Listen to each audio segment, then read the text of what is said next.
No trolling, no pandering. It's an amazing thing. It really is. Who, me? Yeah, that's right. By the way, a lot of who me's in the questions, which I love. Can we come out with who me merch? Could someone work on that for us? Anyone? Everyone? Anyone? Yes. Thank you. Lloyd up first. How do you not drop it there, Frank? What a botch. Yeah, that is All true. right. Okay. That's true. So first you take the questions away, and now it's the who me. It's a great point. It's a great point. Like, you're so trigger happy that you're actually missing the obvious ones. Who, me? I had to let out a sigh before hitting that one. Lloyd Kent up first. Ariel, my man, with the UFC 300 main event talk, is there any chance of Pereira defending his light heavyweight title, be it against Ankalaev, Roundtree Jr.? I would love it. Hill. Seems like he always stays in fight shape and is a massive fan favorite. Big love from Rainy Suffolk. Lloyd. Not hearing that he was in England. I think he's in Dubai now. Doesn't seem like he's getting ready for a fight in 8 weeks, 2 months. And so here's an update since we're talking 300. Monday's show, I opened the show telling you, all right, this is what I'm hearing in terms of the options. Now, I told you about, the top option being Khamzat versus Leon. I don't feel confident that that's happening. I just want to say it right here. And I told you all that this was going to happen, that people were going to run with it. All the bullshit aggregator sites, they were going to put this out there and they were going to say, oh, according to Ariel Helwani, in the works, put a little fucking graphic that they make up and make me look like an ass. And oh, by the way, probably ask Dana White about it. He's going to deny it because he won't tell you that, anything is actually happening, especially if it's coming from me. And then, of course, Khamzat weighs in. And Khamzat says, I'm not fighting during Ramadan anymore. Well, two things on that. Number one, it's not actually during Ramadan. Ramadan ends, I think, 4 days prior. But I get it, training. And that makes all the sense in the world. That's a very, very valid reason to not take a fight during this period. I don't know how anyone does it, to be honest. Whether it's a fighter training for a fight or a basketball player who has to, play and not be able to drink during practice or early portion of games, etc. It's extremely impressive.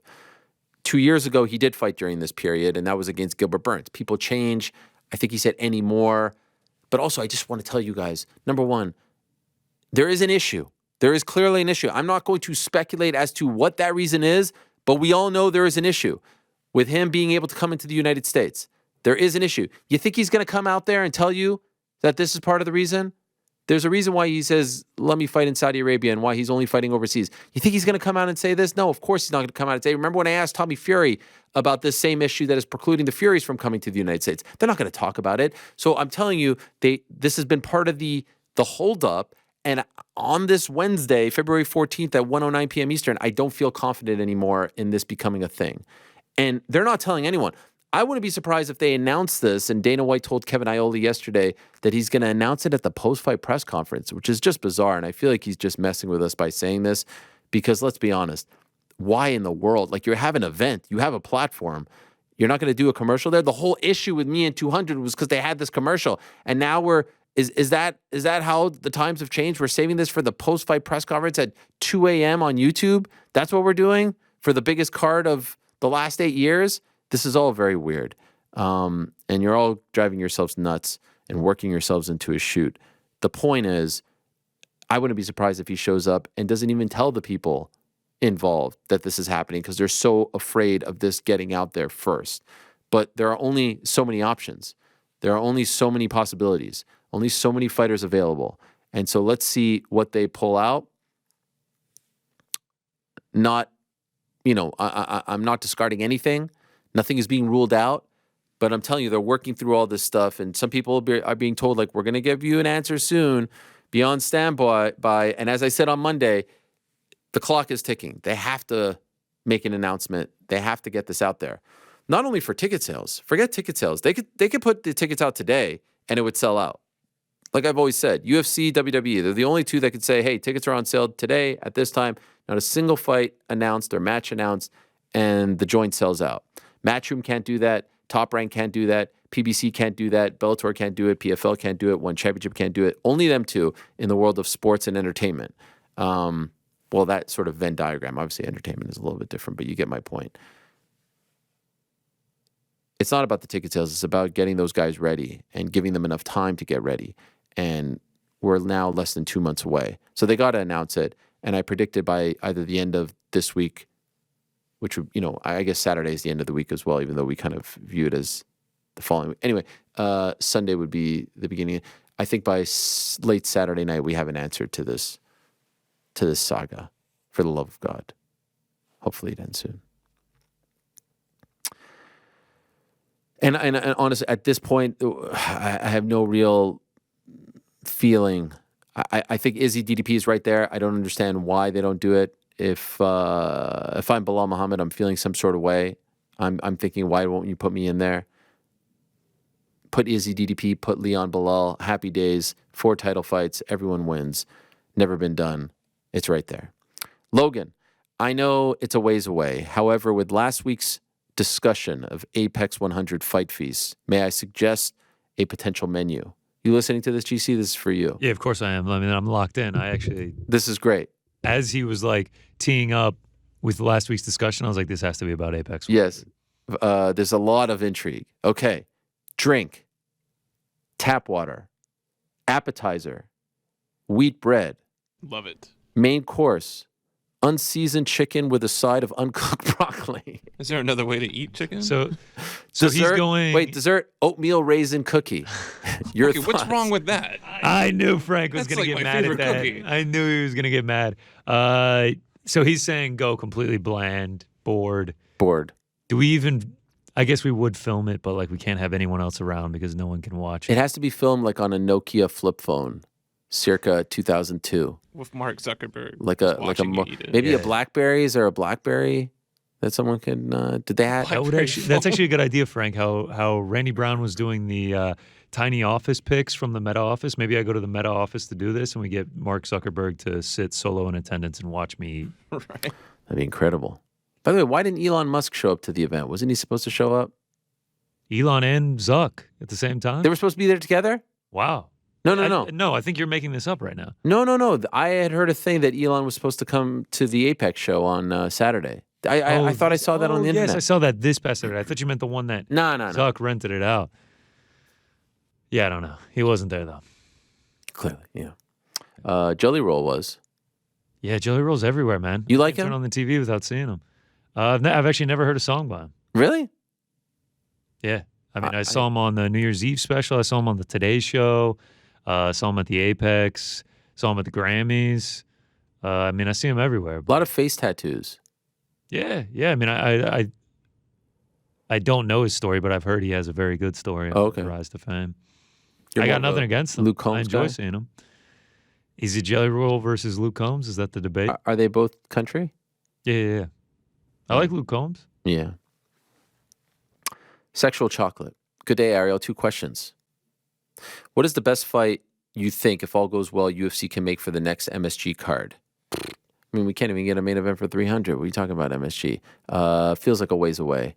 I mean, obviously, if Conor fights in June, maybe. I would like to see Conor versus Diaz at the Sphere. That's the best headliner for a Noche UFC card that I could think of.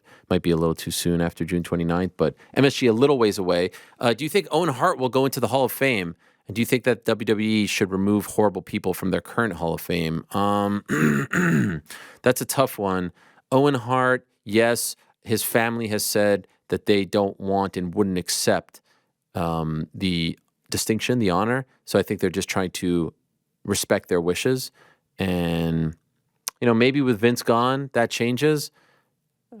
But his widow, Martha, has said in the past that she would not accept it. And so I think they just want to avoid it and respect her wishes. And I respect her stance as well. Removing people, it's hard to say. If someone does something after the fact, I don't know. Rick, how do you feel about this? Like should O.J. Simpson be out of the Football Hall of Fame? I don't know. Or should Chris Benoit not be? I don't even know if Chris Benoit is in. No, he's not because he was mid. Should bad people be removed from Hall of Fames? Who, me? Yeah. Stop. Frank should definitely be removed from the Hall of Fame, if we're being honest. I don't know. I think honestly, we're all kind of here, right? Like it's this age old, can you separate the art from the artist? And I've never been able to do it myself. I've never been able to kind of arrive at, like, the objective part of my brain thinks this is about the sport of football. Therefore, O.J. Simpson was an elite football player and therefore should belong in that Hall of Fame. But when you're walking through the Hall of Fame, the conversation about him isn't going to be about football. So is it doing more harm? You know what I mean? Like, you'd have to have context created around it. You'd have to explain that to anybody who's there. It just becomes so messy that I think the easiest option is to just keep them out. I think if they're not in already, but to do it retroactively is, you know what I mean? Like if O.J. Simpson gets in, I don't know when he was inducted, but like let's say he got in the 1980s, pre all of this. Should you remove him? I don't know. It's a slippery slope. Yeah, I don't. The God's honest truth, I don't really have a strong take on this from somebody who typically knows exactly where they stand on everything. I'm really conflicted when it comes to stuff like this. What about when like Cosby the president took his thing away? I think there's precedence there. Cosby? Yeah. What Hall of Fame? What did they take away? He got some sort of special award from the president, and then multiple presidents later they took it away after everything came out. See, that feels like an easier thing, though, right? That's like knighthood or something to that effect, right? Like you can just remove that. But we're talking about like physical location. You're walking into it, and here's a plaque for a guy who, again, he wasn't convicted. But here's a plaque for a guy who has a lot of complicated things to talk about when you come to it. The last thing anybody's thinking about when they see that plaque is what a great career he had. Yeah. You know, it just becomes such a diversion from what the intention of it is. Whereas something like that, I think it's easy, right? We're taking away this honor, this recognition. That feels easier because it's not as concrete. But this is, it's sitting there. It's in the building. But I don't have a great answer. I don't know how I feel. Let's move along. Mark Walsh, Konas Atatu Ariel. What do we think that is? Konas Atatu Ariel. Maybe Gaelic? Welsh? We'll get back to you on that. I asked you a few weeks ago about your professional relationship with Jon Jones. He was my favorite fighter growing up, yet over the years, he always finds ways to make me dislike him. The latest heckler episode. So my question is this. What do you think separates a GSP Khabib from Jones? Many other examples. From being a true model to show your kids. Is it their coaches, something innate? Do you think the writing is on the wall before they make it big time? Thanks, Mark. Well, obviously, I mean, like what he has done separates him, right? I mean, the hit and run and all the other transgressions, that would separate him. If you're asking, why did he go down this path and not the GSPs, Khabibs of the world? Well, that's just a personality. A lot of this happened very early for him at a very young age, and perhaps he wasn't ready for it all. Remember, you go back to that interview that I did with Dana White at UFC 128 in 2011 in Newark, the night that he beat Shogun. The first thing that came to Dana's, mind and out of his mouth was, now comes the tough part. Will he go this path, down this path, or this path? Will he surround himself with hanger-oners, leeches, things like that, or will he surround himself with the right kind of people? And it seemed like while he has had great people surrounding him, Brandon Gibson, Greg Jackson, Mike Winklejohn, etc., there's maybe something deep down inside that has led him astray. And it's unfortunate. I've always compared Jon Jones to Darryl Strawberry, Doc Good, and Lawrence Taylor, the best of the best.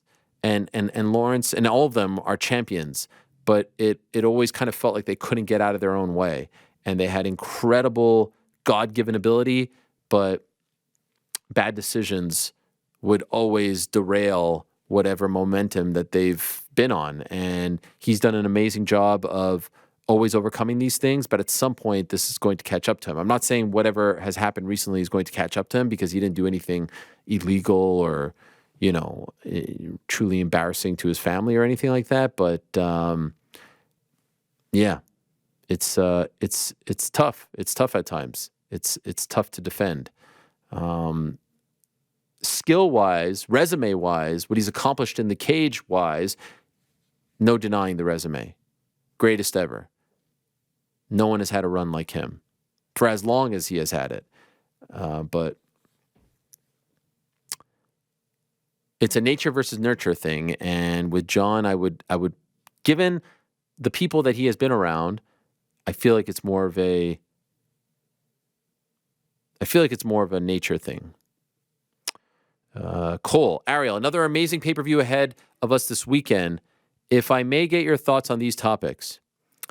Your thoughts on Kyoji Horiguchi possibly coming back to the UFC. Have you heard anything, and how do you think he stacks up against the current top UFC flyweights or bantamweights? Haven't heard a ton. I know there's some talk of it. Would be a nice addition. I also know he didn't love the way the end of his run went down in the UFC. So, maybe he's just happy being somewhere else, being, with another promotion. I feel like 135 would be a better bet for him, but let's see. Your thoughts regarding the post Sage Northcutt made on his Instagram regarding the late notice cornerman issue. It's also worth noting how many active ONE fighters heart reacted to Sage's post. I spoke briefly to Sage online. I invited him to come on to tell his side of the story.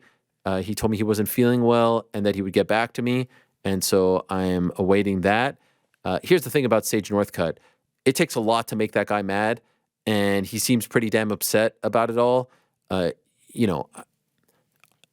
Everyone has their issues and whatnot, and I'm not going to say he's like some sort of angel, even though he seems like a salt of the earth kind of guy. We've never seen him annoyed, perturbed, upset, irked, anything like that.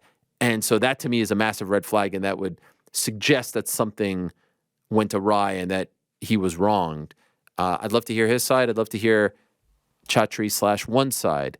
But it just was very alarming when you read it and you're like, wow, we've never heard this from Sage, seen this side of him. And to me that's a pretty big deal. Your thoughts on Charles Radtke's attitude towards the media in his post-fight press conference, as well as your opinion on how well you think the media members handled it. Thanks for the many hours of good times and love the show. I still don't know if Charles actually meant what people are saying he meant. I'm not sure if he was saying, like, you guys get paid, I want to get paid, what's up? It all felt like one long sentence. And, I don't know. I wasn't too bothered. I don't know who was in the room. I don't know if they were done asking questions. I don't know if they took a stand. I really don't know. And I don't really have like a strong opinion on it. I will say that the first time I saw it, I thought it was just like one long sentence that was missing punctuation, and he didn't necessarily mean like I need to get paid from you guys. I just, I want to get paid. What's up? Like, let me answer these questions and move on. Do you guys have a different stance on this Radtke thing? No, I think agree with you. I spoke to somebody in the room who said basically they took it as, most people in that room took it as like, hey, I'm not super, like, even if it's not, hey, pay me money directly, right? Like Venmo me or Cash at me directly. The intention was like, I feel I'm above this, right? Like, let's get this over with. I don't need to be here, right? Like, is that not, I feel like that's kind of like clear in what he's trying to say, right? Like, let's move this on and so, do whatever. And they took that cue and said, okay, let's move it on. I mean, if that truly is the case, I don't know if he's talked about it or clarified it since. Good on them, because that's just not how these things go. You don't get paid for that. I don't care if you're Izzy, Leon, Khamzat, or Charles Radtke, right? No one should get paid for a press conference, let alone a freaking interview, but certainly not a press conference. That's absurd. So good on them. I don't know. I just kind of viewed it as like, oh, you guys get paid. I want to get paid. What's up? Let me leave. I'm actually with you, Ariel. I've rewatched it probably 10 times. I can't really tell what he's trying to convey. It really does kind of feel like a run-on sentence. What I'm trying to say is, even if it's not like pay me, the intention is clear, right? Like the intention of like, I'm not being paid for this. I'm not here for it. Like, you know what I mean? Like, I'm moving on. Even if it's like, even if it's a general sense of pay me, I need to be paid more. The venue for it was, I'm sitting in front of you and being like, I don't really want to be here. So right. I feel like the question beforehand though was like, who are you going to fight next, or like, what's next for you? And he responded with like, how much money do you have? And he's like, that's what it all comes down to. I couldn't tell if he was talking about the journalists or like the UFC for his next fight. Like, he'll fight anyone if the money's good. Yeah. I don't really have an opinion. This is from Trindaddy in the YouTube chat. He says, to me, it felt like, quote, you all are paid to be here. I'm not. Get what you want and let's move on. Okay. Yeah. All right. And they were all like, great, we can move on. But is that an indictment on us or an indictment on the UFC not paying them to do media? I don't know who he's actually mad at. I don't know if he's mad at anyone. Yeah, I think that, to your point, I'm not sure he's mad at anybody. I think he's kind of just like, let's just move the show along. I'll do it if I need to do it, but let's just move the show along. And everybody agreed. We can move it along. Speaking of press conferences, guys, this is from Fripp. Hi, Ariel. Given that Dana White said he will announce the UFC 300 main event at Saturday's post-fight press conference. By the way, do we believe that? Do we really think this is actually how it's going to happen? And if so, I never want to hear anything ever again about a surprise or leaking something. If this is what it's come to, that we're going to do it at post-fight press conferences at 2 a.m., after reading the gate and attendance, I never want to hear about this ever again. If you're going to have it ready by Saturday night and you're going to have this UFC 300 Q&A or press conference or whatever the day before, why not just announce it then? Yeah, I'm calling. My sense of it Yeah. is he's just looking to get the heat off. Like, or pick a date far in the future. Have a big produced package. I don't believe that they're going to keep. They're going to do so. If they're ready to go by Saturday, they're doing something on the broadcast. Right. There's just no way he's just going to be like, all right, the attendance tonight was 19K. The gate was however many million. By the way, it's Leon Belal. First question. Am I crazy, or didn't they do that for a big fight recently? Yeah, they did it for $299 when he rifled off like a bunch of fights, including that's right. Gary Jeff Neal, which wasn't. I don't think it's impossible. By the way, MVP signed. With that was a good idea. Yes, that's what it was. That's what it was. That's what it was. But I don't think it's impossible based on that precedent. But I do think he's just picking. I can get them off my ass asking me about this every single time I take a breath until Saturday night into Sunday. I'm going to say that, and then hopefully it all comes together by then. Yeah, I mean, how many times do you think that dude has been asked about the UFC 300 main event 10,000 over the last month, behind closed doors, on podcasts, in interviews? I don't trust anything anymore. I don't believe that they're saving it for that. I didn't believe the Captain Eric thing. I didn't believe the freaking him walking out of the Howie Mandel podcast. That seems like a work one too. Was weird. I thought that was at the end of the podcast, and he was just like, "Thanks for having me. I'm done doing podcasts now." But now people are saying that was supposedly at the beginning of the episode, and that's a work too. It's fake. I don't believe that Conor McGregor is too rich to fight. I don't believe that. Oh, don't get me started on that one. I saw that one with Ioli. This is crazy to me. This guy doesn't he is literally begging to fight, and then it's like, is he in a camp? Why should he be in a camp if he doesn't have a fight? The answer to that question blew my mind, and it felt like someone who was holding something back. Right? Did you guys see this? No, I actually don't know what you're talking about. He was like, why doesn't Conor just fight on this card? Or when can you tell us about? This is Dana White to Kevin Ioli? Yeah, this is Ioli's question. Kevin, yeah. Why can't he fight? And then Dana's. I don't know if anyone has it. Does anyone have it transcribed? I don't have it verbatim, but the answer was essentially he's coming off a devastating injury, and he's got more money than God. So, we need to know that he's taking it very seriously. Here's the quote. That's the Cliff Note. Courtesy of the Morning Report on MMA Fighting. Well, first of all, he's coming back from one of the nastiest injuries you can come back from. How long was Anderson Silva out? When he did it. But not 3 years. Same with Chris Weidman when he did it. The guys who break that bone, so that's an issue, right? Number one. Okay. And he's kind of like stumbling through this. Number two, Conor McGregor doesn't need the fucking money. So when you don't need the money, it's not as easy. I mean, Khabib doesn't need the money. Khabib retired. Again, Khabib retired because his mom told him to retire because his father passed away. It wasn't about money this, money that. All right? We move along. He asks him about, when he could be right. I don't know that. Only Conor knows that. These are questions for Conor McGregor, not me. I know he's training. I don't know what level of training he's doing. I don't know what level of kicking he's doing right now. I don't know any of that stuff. I need to know the guy's in a full camp and he's ready to go. Why would he be in a full camp? He's been medically cleared. Why would you be in a full camp if you don't have a fight? No one's in a full camp without a fight. Conor McGregor has a movie coming out. Yeah, and he shot the movie a year ago. What does that have to do with the price of tea in China? He's got businesses that he's building. Yeah, and what does that have to do with anything? It's just a completely different dynamic when you're dealing with a guy that has this kind of money. Why don't you have him fight at 300 if he wants to fight? I don't understand this. Sometimes I read this stuff and I look at this stuff and I'm like, am I the crazy one? What is going on? Just give the guy a fight. You ever seen the meme from I Think You Should Leave with the hot dog guy?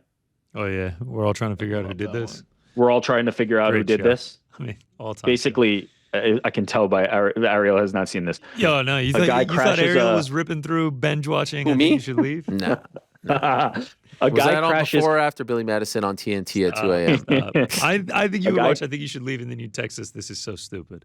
No, wow. No, I think he'd enjoy it. What? I think he'd really I'm not enjoy it. highbrow enough for you guys? No. I actually think it's not too exactly lowbrow highbrow. for you. It's just it's not very highbrow at all. contemporary It's actually comedy. like it's ridiculously like Okay. lowbrow. Then I take it. It's a compliment. He crashes a hot No, not a dog compliment. car into a store, and then we allegedly we don't see it, We're all and trying then to we figure just out see who a did guy this. in a hot dog suit standing around with everybody else going, who could have done this, right? We're all trying to figure out who The could hot have done dog this. car.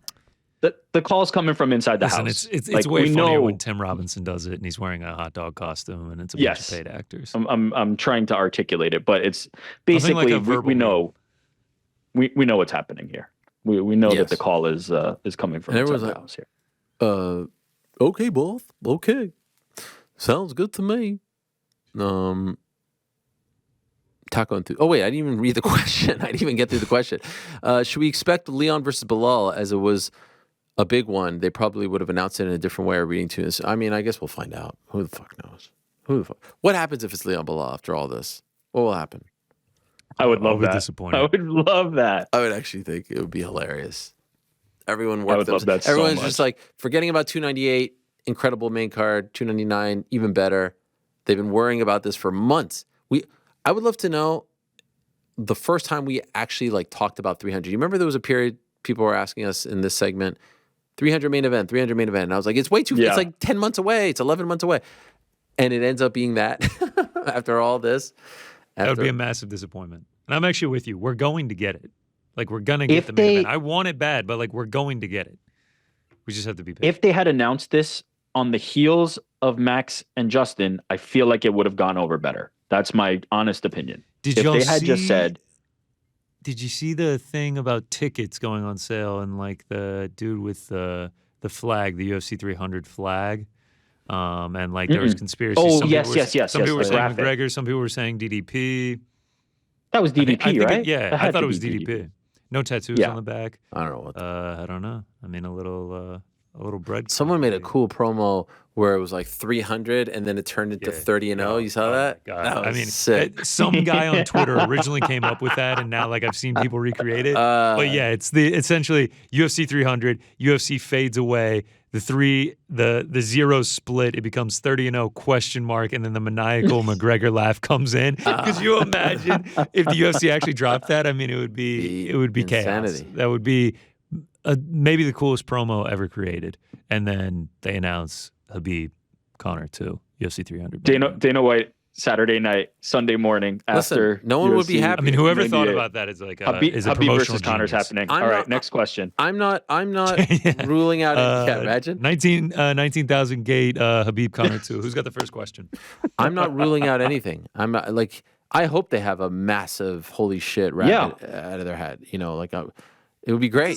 To me, it doesn't even have to be a holy shit rabbit. Like if they said DDP Izzy, I wouldn't feel like that was a rabbit, but I would be like nice or like the Hamzat ones. Like who knows what it could be? I don't even know if it needs to be The a fact rabbit. that they're even trying to do something with Hamzat or try to mix this up, I'm appreciative of that. I think they're trying their hardest. I think there's a reality of the situation though, and it I might think just that's why be it too hasn't late. been announced. To your point, Yeah. Rick, I think that's why we haven't gotten the announcement yet, is because they really are trying to have something crazy be the headliner, but you know, things happen. All right, we go to Taco Enthusiast now. What was your reaction to Dana walking out of Howie Mandel's podcast in the first 30 seconds of the conversation? I think that was a work. I'm not really sure why, but I was going to ask.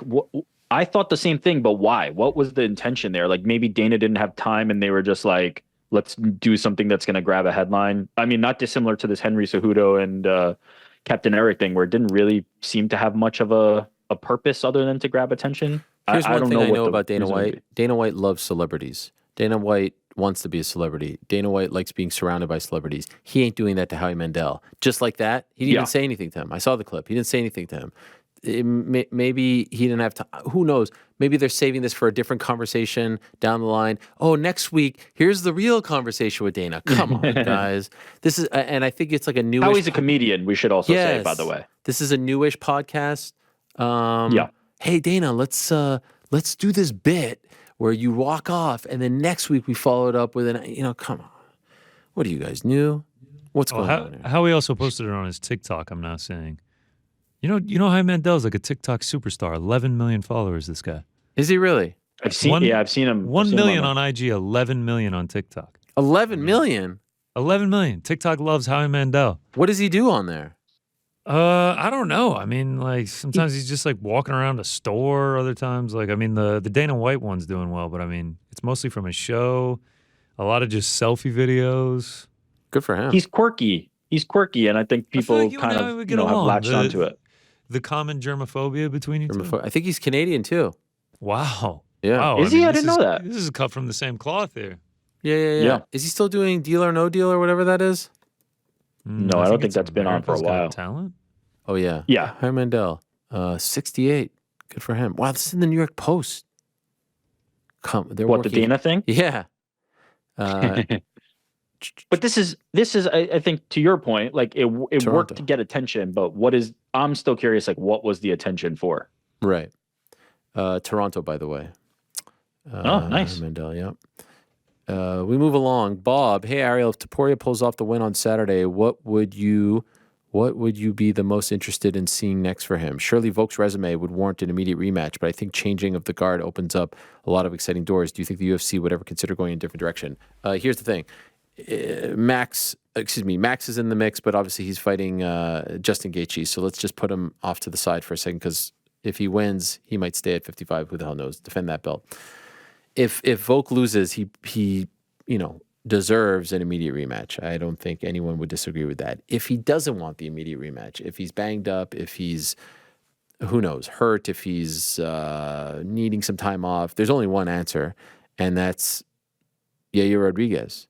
Now, yes, I know Yair has to get by Brian Ortega, but if Yair wins, I mean, that was some kind of heat from him on Monday. Never heard him speak like that before.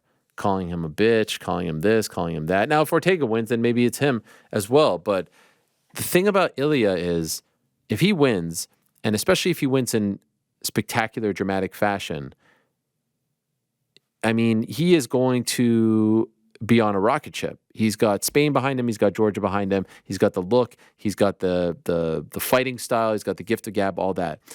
Much like Sean O'Malley, he hasn't had to go through the entire division to get to this point. And so there's a litany of guys who he hasn't fought. The top three guys in the division, not named Volk or Illia, he hasn't faced. So there's fresh matchups with Max. There's fresh matchups with Yair Rodriguez, with Brian Ortega.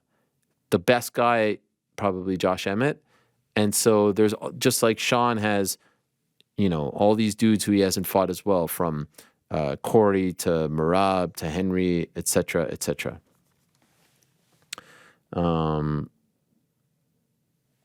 So it's a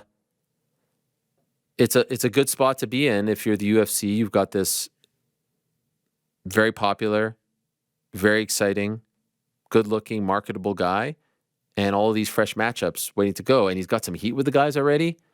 I mean, this rise, again, it's always kind of an annoying thing and a little bit lazy, but it is McGregor-esque in how he's so confident, he's so cocky, and he's just planting seeds. Do I really believe he says no to a Yair or Ortega or Max fight? No, but he's pissing people off. He's planting seeds.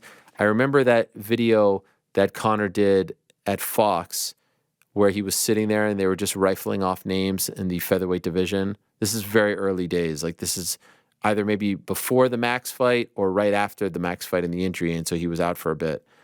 And he was just shitting on everyone. This guy, that guy, this guy, that guy. And I was like, whoa, this guy's coming in hot.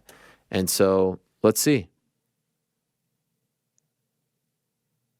This main event is so fascinating for so many reasons. All the Volk stuff. Was it truly a mistake? Will the knockout do irreparable damage to his health and legacy and trajectory? Does he still got it over 35? All that stuff, or is Topuria the man, and his brashness and cockiness will prove his predictions to be accurate, prophetic, and now all these other opportunities and amazing stuff.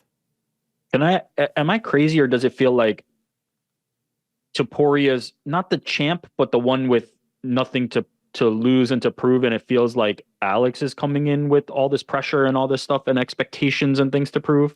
Like, it almost feels like a role reversal from the typical champ versus challenger thing that we're seeing. I don't know, maybe it's just me, but it just feels like Volk is the one with all the things that he has to show, and it feels like Illia is almost carrying himself like this is foregone, he's the champ, like a little bit of a reversal.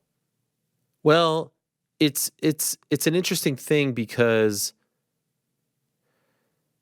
it's very rare that a champion is going into a fight coming off a knockout loss. So the rarity of what you're describing does fit this kind of unique situation that we're in. And yes, there seems to be more questions about the champion. And that's why I said on Monday, what's so fun about this fight is it allows us to fully, like I did an interview today with my guy, JD Bunkus in Toronto, and he was asking about it and about this fight and all the storylines and all that stuff. And he said, was it a mistake to take the Islam fight? We can't answer that question until Sunday morning. We will only know the answer to that question that was first posed to us in October on Sunday. If he wins and looks fantastic, it wasn't a mistake. He shot his shot. He got the payday, 155. He kept the belt, etc. If he gets knocked out here, if he loses, if he gets submitted, if he gets whatever, then we can finally say, yes, that was a huge, huge mistake that ruined everything. And so, there are a lot of questions about him. But I think there are questions about Topuria too. Is he at this level? Is he not ready? Is he, this could end up being GSP Hughes 1, Yeah. No, I mean, to me, the closest analogy and the one that seems to fit the best has kind of been the Aldo versus Conor, right? It feels like that if we're going to make a closest comparison. Like, Illia is this guy who's just coming out and lit the world on fire. The difference being the one you said, right? Aldo at that time seemed invincible, and it seemed like a lot of people were in the camp of he's just going to turn him back. It's Aldo's moment. It's Aldo's time, and Conor McGregor's ride is over here. But Volkanovski is the one who's now coming off the loss and has those questions that you just alluded to answer. I almost feel like, even though I know there's certainly people who are asking these questions about Illia, like, is this going to be the stage? Is this going to be his moment? I feel like they're almost like pushed aside for the questions about Alex. Like, that is more of the attention and the focus. And it's an odd dynamic for a champion versus challenger fight. But this fight is amazing. Like, I am so excited for this because of the circumstances, because of the stakes, because of the two fighters involved. It really is a very, it's a perfect fight. The top four, man. I mean, you can't get any better than that. The top four are just rich with intrigue, stories, questions that need to be answered. The top four are just amazing. Just amazing. Yeah. Ivan, hello, Ariel, longtime viewer and fan, first time asking a question. If you could only ask a question for the rest of your career to your guests, what question would that be? That's a tough one because I don't like to have set questions, but I guess I always like the, when were you your happiest question, just because that gets people in a sort of reflective, nostalgic mood. And especially someone at the end of their career, looking back on the career. That's always one that has brought out good emotion, good responses. So I do enjoy that one, but I wouldn't want to just ask one question. That would be very boring, especially the same one. Big thanks and shout out to the crew and you for all the laughs, content. MMA Hours the GOAT. Who, me? Saludos from Laredo, Texas. Do you know Laredo, Frank? Oh yeah. Oh yeah. You've been there? Yeah, I think I drove through it. Matt Moe. Can you? Yes. I was going to say I need a hot Laredo fact from Frank so that we get some wonderful people reaching out it's from on the Laredo smaller and showing side. appreciation. In Texas we like to go big. Yes. We acknowledge we have smaller towns, but that's it. Shout out to Laredo, all its residents. You're amazing. Yeah, no, we love you. Matt Moe, who's always very active on the Substack, answering all the questions. Much love, Matt Moe. Sup, Ariel. I was surprised to hear you say during your recent interview with Teofimo Lopez that you were down to try ayahuasca. Now, I'm down because I'm just curious about this thing that everyone talks about, but I don't know if there's anything I hate more than throwing up. And knowing that I'm going to do something the least of your concern that is going to make me throw up, I feel like I got to be out on it. I would like to feel what it does to you in the aftermath, and maybe even in the interim. But the throwing up part is kind of a deal breaker for me. Have you ever tried ayahuasca, Frank? Nope. Any of you guys try it? No. I suspect that's what Connor's doing right now. Is this a thing that is this a thing that you shouldn't say?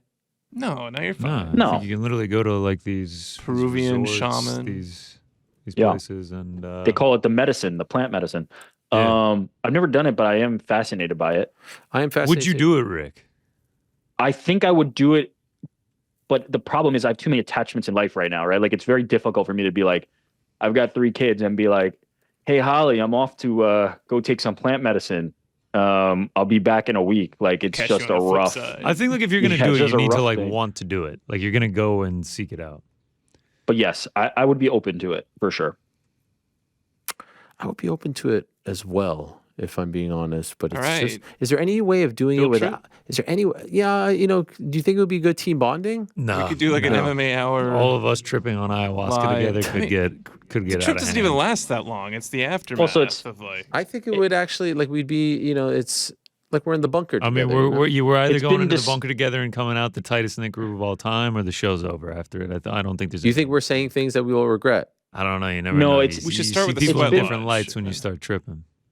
It's Sweat been lodge I'm described to down me for. as more of a personal and solo journey, though, not necessarily like an interactive type of Yeah, thing. I'm in This the is why middle the of Parlay my. Boys aren't doing so hot. We I'm got in an the middle of outline. my ayahuasca journey, tripping out, and then Frank drops a who me, and then He touches your it's on from your there. knee. Oh, Just yes. who me? Yeah, I start getting a little nervous during the trip, and then Frank just puts his hand on my knee, and he's just like, "It'll all be all right," and that just sets off everything. I do it if Chael get to act as the shaman. Wow, can you imagine? I that? think if you're hesitant about the throwing up, Ariel, I feel like when push comes to You're shove, on the it'd wrong be- path. Yeah, it'd be tough. Okay, well, we continue here. Yeah. Question for the whole crew. Same guy, Matt Moe.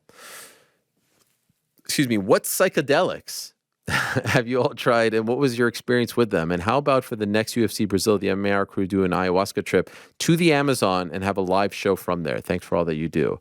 Frank, you go first. Yeah. So one time I drank too much Robitussin. Robitussin. Yeah. Okay, so you don't want to share?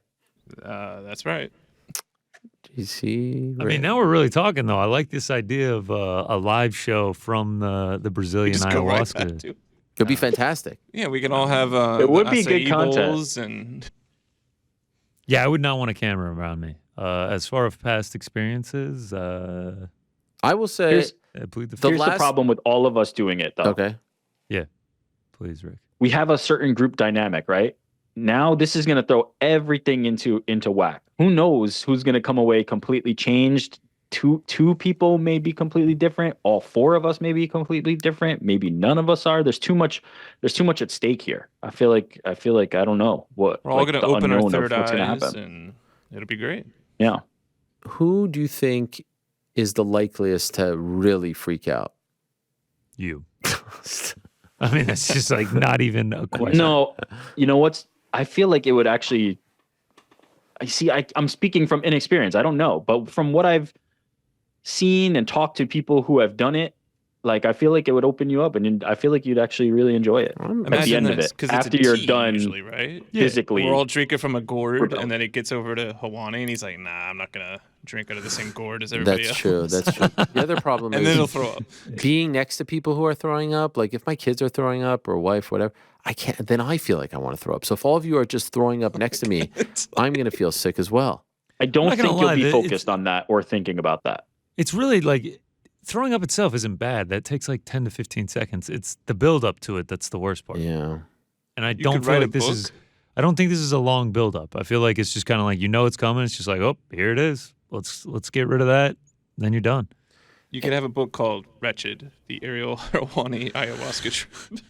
Anyway, I will say that I think I've said this story before. I was at a baseball game in 2003 with my friend Brandon Spark, and the Expos were down 3-0 at the Olympic Stadium, and Brad Wilkerson was at the plate, 2 outs, bases loaded, and my friends like to partake in the, as we say, the wacky tobacco. Yeah. Who, me? Yeah, and I said, all right, guys, I'll partake if he hits a walk-off grand slam. And lo and behold, he hit a walk-off grand slam. You know what's crazy about that? When I was working at HBO on Real Sports, I was working with a producer named Evan, and we were talking about Montreal. This is crazy. He says, I've only been to one Expos game, and it's the craziest game ever. Brad Wilkerson hit a walk-off grand slam. I was like, what? I was at that game. And, and then I told him the whole story about, wacky. Yeah, of course. Yeah. So that's the last time I ever smoked. No e-cigs for me. Doesn't count as a psychedelic. Yeah, not even close. Oh, is this not? Oh, I thought this qualified. What? Yeah. No. What do you mean? No, that's not a psychedelic, dude. What about what's a psychedelic? Like LSD? Robitussin. LSD. Yeah. What am I freaking? Hallucinogenic. Yeah. Doc Ellis? You know that story about Doc Ellis? Definitely that. Yeah. Yes. Hallucinogenic, does an edible count? No. No. If you're eating the right edible. I'm out, guys. Ariel's like, last time I did a psychedelic, I had 5 milligrams of CBD with my coffee. Yeah. Oh, that'd be nice. A little kick. Just a little kick to relax you out. Spud Greg. Hey, Ariel and the MMA Hour crew. I was supposed to ask this a few weeks ago, so it might be dated. When watching the Royal Rumble, I couldn't help but wonder how you guys were reacting to each entrant after doing the draft. Is there any chance of you guys doing a watch-along for the next one? I'm sure I'm not the only fan of the show who thought about it. Also, who do you think is the best in-ring performer in WWE? I feel like Ricochet or Montez never really get the push they deserve. Couldn't agree more on that. All the best, and thanks for the great shows to start the year. A Rumble watch-along would be brilliant. I have dabbled with the idea. The Manning cast. Manning cast. Everyone loves Manning cast. I really think a sort of Manning cast. I don't think it. I think it needs to be like something that WWE or AEW does officially, where you can watch them both at the same time. That's the beauty of Manning cast, right? You get Peyton and Eli. They're right there, and then the game is right there. Where they do it at the same time for the lapsed fan, for the older fan, and so it's not the kayfabe commentary that you're getting. You're getting the, you're getting the grown-up talk, and so it's maybe a host or two, and then a celebrity or a legendary wrestler stops by for a match and starts talking about the psychology. Wouldn't that be brilliant? I would watch that over the official commentary any day. Imagine you watch like Stone Cold shows up or Bret Hart shows up, et cetera, et cetera. I think you're right, and I think it also has to be exactly how you described. It can't be this like second screen experience, which is what we've kind of been hearing about for quite a few years, but I've just never seen it done super successfully. It has to be part of the main product. You have to be able to watch what you're consuming. Although there's some circumstances where it could work. The watch along is a great example. Although I'll say, I imagine there's some people who are not watching and just watching with you guys. You know what I mean? Yeah, sure. And would be watching if we just had it in the same product. But I think that's the best version of it. But yeah, I think it'd be great. All right, we'll pitch it. UFC, WWE. I've said this, right? Like one of the first things I pitched when I was at ESPN was Chael and I doing this on ESPN be great. Plus. Yeah. And then they took that and made the Manicast. So once again, you've carried the company on your back. They stole our idea. Yes. Brandon, hi Ariel. If Tom Aspinall defends his belt, will that count as an official title defense, or does he not get those until the belt is unified? Yeah, I don't think. Even though I in my heart and in many people's hearts, it would count as an official defense because that is the real belt, 1,000%. I don't think it counts. But like, what does it all mean? I think it does. Does it not? I don't think so. I think they would start the clock whenever he becomes undisputed champion. Hey, Ariel, this is from Billy Boy. The beautiful game is headed to America for the 2026 FIFA World Cup. Are there any plans for you to cover the event? Maybe coverage of the football at the Summer Olympics to kick things off? Much love from London, England. Yeah, I mean, it's pretty close to where I live. Why not? Let's do it. Let's do it. Do we, I think Jack is going to join us any second. Tell Joe, if you talk to Jack, let me know if he's there. Is he there, guys? He's here. Okay, maybe we'll do him for like 10 minutes and then we could just be a little late. You mean, is Joe here, right? No, Jack. No, Jack is not here. Fuck. What do you mean, is Joe here? And why did you Completely yell in my gets ear when you confused. said that? That's what we all said. Yeah, we can circle back on that later. No, just we'll do it for 10 and then we'll go to Captain Eric 5 minutes late. All right, cool. Okay. I'll let you know when old Jack's here. They tell me he's there.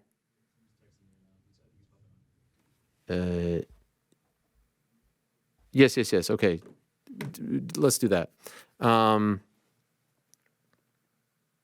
Ariel. You and Black Beast good?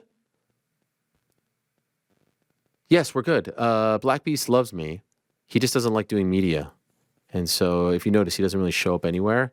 But we good. He always used to complain about doing the show. And I think he finally got to the point where he doesn't want to do any shows anymore. Also, when is Andy back? Hope maternity is going well for her. Curious to hear about her MMA interest being on the show. Gracias from El Peruano. When is Andy coming back? Anyone know? February 24th. Hey, yo. 10 days from today. 10 Start the days. countdown. Is this the last time or is there another time? I believe this is the last time. Legendary. We'll be going to South by Southwest, though, so we'll, for fuck's sake. loser again, but... Nick the Dane, greetings and salutations. Keeping it Danny DeVito this week. Short, sweet, and odd. Okay. Will Frank Shamrock ever be placed in the UFC Hall of Fame?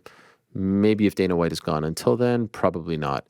Happy Valentine's Day to those out there in Helwani land. Thank you, Dat Dane Nick. Jeremy. Hello, Ariel. Jeremy from Switzerland here. Hello. Do you have any insights why they don't want to give Belal a title fight? I mean, there have been a lot of title fights with not so extremely popular people, such as maybe Cannonier in July of 2022. Even if Belal would win, they could still give Khamzat a chance. And honestly, I don't really understand it. Is he the most exciting fighter of all time? No. Is he the most boring fighter of all time? I don't think so either.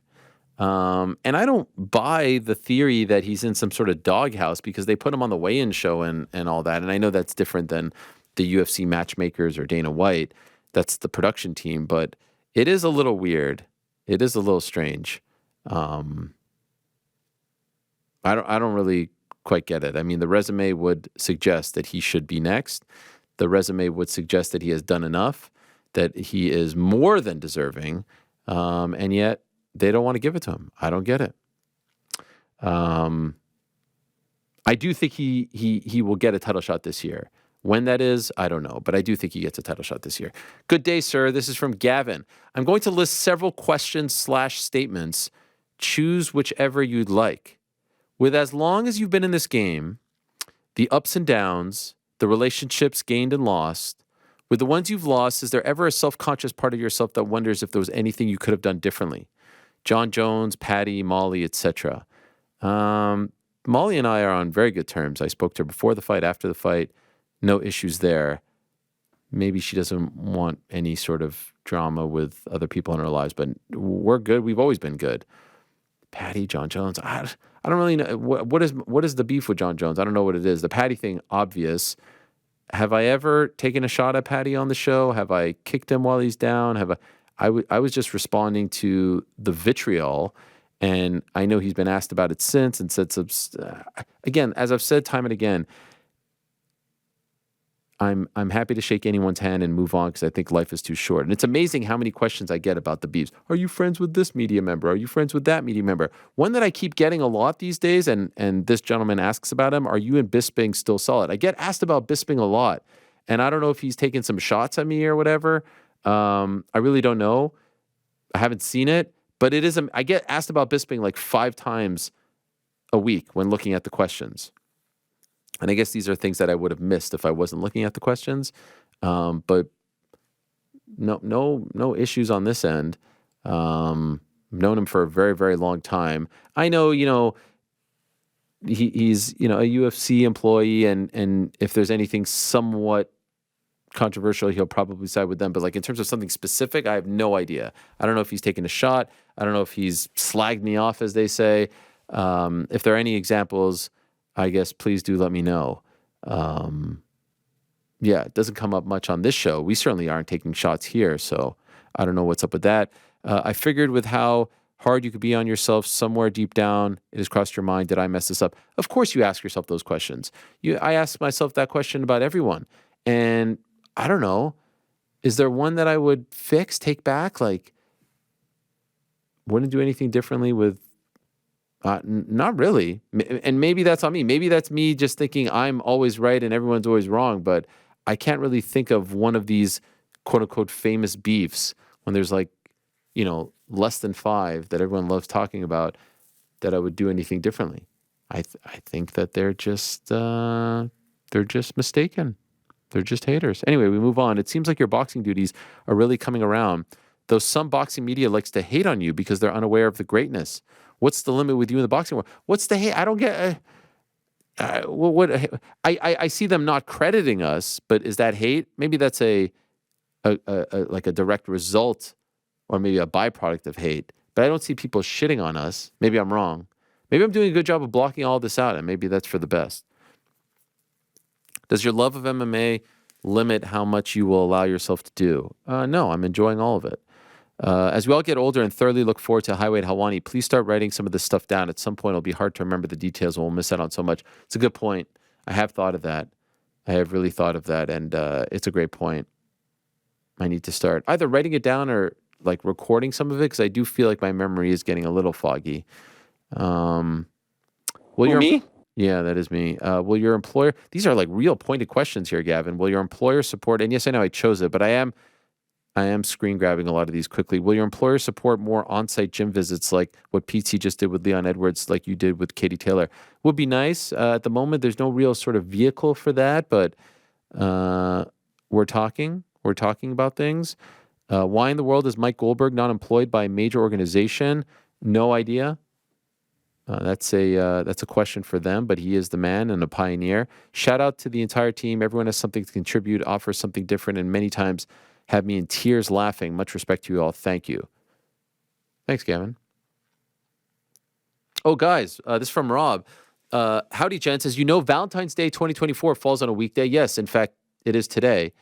Do you celebrate it as on the actual day, or do you celebrate it on the weekend before or after the actual day? Also, would love to hear what y'all have planned for your significant others this year. All the best, Rob. So I will say, what are we? Almost 16 years married. Valentine, I don't know if this is a good thing or bad. Like, it's not the hugest deal. Actually, for my daughter, for the first year, this year, for the first time, she was making cards and she was talking about it. So it felt like a thing for her, which was very, very nice and sweet. She wrote me a very nice card, drew me a picture. It was fantastic. Got my wife flowers. We went to the Ronnie Cheng show, which felt like sort of quasi like night out on the town. We don't really go out to the city so much. So that was fun. And we were supposed to go for dinner last night, but there was the snowstorm. So we'll go, not today because of the show, but we'll go next week. And that's pretty much it. It's not a big gift thing and all. Every day is Valentine's Day when you're in a committed relationship. So we don't make a huge thing of it, if I'm being honest. What about you, Rick? Do you make a huge thing of it? I don't even know if Rick's here. Okay. Yeah, I'm here. Like you, we've been together for quite a bit. Not like a big Valentine's Day couple. Yeah. It's just... We just have... It became just less important as other things in our lives became more important. We've got the kids, we're running around, we're doing all this stuff. It's like, if we can snatch a moment to do something, great, but we're not putting our full effort into it. Do you guys still do that Tuesday movie night thing? Who's us guys? You and your wife. Didn't you used to go to the movies every Tuesday night or something? Yeah, but that's like pre-kids. Now No. I just try to sneak out on movies. Didn't you used to do it like last summer? I feel like you were saying that you went out, and I was like, how are you A little staying up? bit. We had some date nights. AMC, shout out Nicole Kidman commercial, the greatest commercial in I don't even know history. what you're talking about. Yeah, because you don't go to the movies. No, you don't know about the magic of cinema. Queen Nicole. But yeah, we try to sneak out every once in a while for that. But you know, even that's sparse. That's not happening all the time. So you're going to movies by yourself? I prefer a solo movie these days. Wow. When's the last time you went to a movie by yourself? Last time I went to the movies, I don't remember when it was. Maybe a month ago. Oh, like very recently. Yeah. I went to the movies by love a myself solo like movie. 2 weeks ago. When I was younger, when we were first like living in the city, I'm talking like 04, 05, 06, one of my favorite things to do once a week was to go to the movies by myself. So I'm not degrading it. I just didn't know like you had the time to do that with the kids and everything. How do you sneak out and go to the movies? It's rare. Most of the time, honestly, it's when they're asleep. They're in bed. I'm going to a late movie. How are you sneaking out? How are you like? To me, if I could get my kids to bed relatively early, it's the greatest gift because that means I can go to bed early. How are you not exhausted? No, that's home movie or movie theater automatically. Wow. Some kind of movie. Dedicated to the game. I respect it. How far is the theater from your house? 10 minutes? Less? Oh, what a dream. Wow. What a dream. You know, I live in the burbs, man. There's like 5 movie theaters 10 minutes from my house. I feel like there's probably a movie theater close to where you live too, no, GC? I mean, you're like in a big city, no? No movie. There isn't one. I mean, there's one right down the road from here that I'll go to after work. The GOAT. Thought I made this incredible discovery of this one on Staten Island, about 25 minutes away from me. I went to it. That's where I went and saw it by myself. Oh, it was amazing. Just easy drive over. Pulled in, parked in a parking lot. It was great. It was great. No big city feel to it at all. And then I found out that to go from Jersey to Staten Island costs $16 every time you do it. Wow. So it's just like, okay. Cole's got me. Okay, what about you? Any plans? You don't live in the same city as your girlfriend. So yeah, I don't live in the same city, so unfortunately we are not together this year. But, you know, roses just got dropped off. Maybe a little something in the works later. Oh, nice. You ordered them? Oh, yeah. Yeah, with the power of the internet, you know. Did you get confirmation that they've arrived? Oh, yeah. Confirmation from the company. And, you know, obviously you get the text. Oh, yeah. Know yourself. So sweet. This is great. Wow. Yeah, man. It's easy work. How long have you guys been together? A few years now. Are we talking like, next steps or what? I mean, I don't know. Wow. This guy just, everybody has to be pushed into it. What? Everybody. I just want to know. Paolo can't go reunion like for you 3 before you minutes propose. without you it. just come and sit down at dinner and everyone's just like, when are you proposing? What's going on? Yeah. Well, it's the first time I ask. It's not like I ask all the time, but you need to live in the same city first. I mean, that's going to need to happen. Yeah, can't do a long distance marriage. That's not happening. How do you mind if I ask how old are you? Me? Yeah. 30. I mean, why would I mind? I feel like every time I have a birthday, we make it known how old I am. Nah, some people don't like to talk about it. 30. Haven't we were I was a bit younger. I was. Oh, okay. All right. Well, that's even better in some ways. Haven't we learned the lessons of Rampage Jackson? Haven't we? Why is this a bad question to ask? I don't understand. If someone wanted to ask me this question, I wouldn't be offended by it. Why is it such a bad question to say? It's easy for you to say. What? You're already. If someone would have asked me this when I was 24, when I was 22, when I had nothing going on, I would say like, no, I got nothing going on or no plans, and that's it. That's kind of the thing. It's sort of like you either are, and the answer is yes, and like everyone's like, oh, that's so exciting, or you're like, nothing going on. They're like, No, I just want to know: are we on a 5-year plan, a 1-year plan, a 3-year plan? There is no plan. All right, fine. We will play it by ear. Okay, all right. Jeez, Frank, can you help me out here? It's getting real tense. Totally fine to ask. Yeah. You think it's an appropriate question to ask? Yeah, you could ask like, how serious is it? Are you thinking long, forever? I mean, I actually think that's completely inappropriate. What is wrong with even people? more of an What is inappropriate Frank question talking about? To be like, what are you thinking? Have you ever asked and the other person? I mean, there's also like thousands of people watching this right now. Yeah, so we're not just sitting at the If bar. his girlfriend watches this and he goes, Nah. yeah, no plans, like that's a terrible thing to show She's somebody. actually calling me right now. Nah. Yes. I'm just kidding. And meanwhile, we've got Paulo on and Tamara's sitting 5 feet away, and She's we're like, making hey, the bed. She's making the bed, right? You really think he's proposing today? No shot.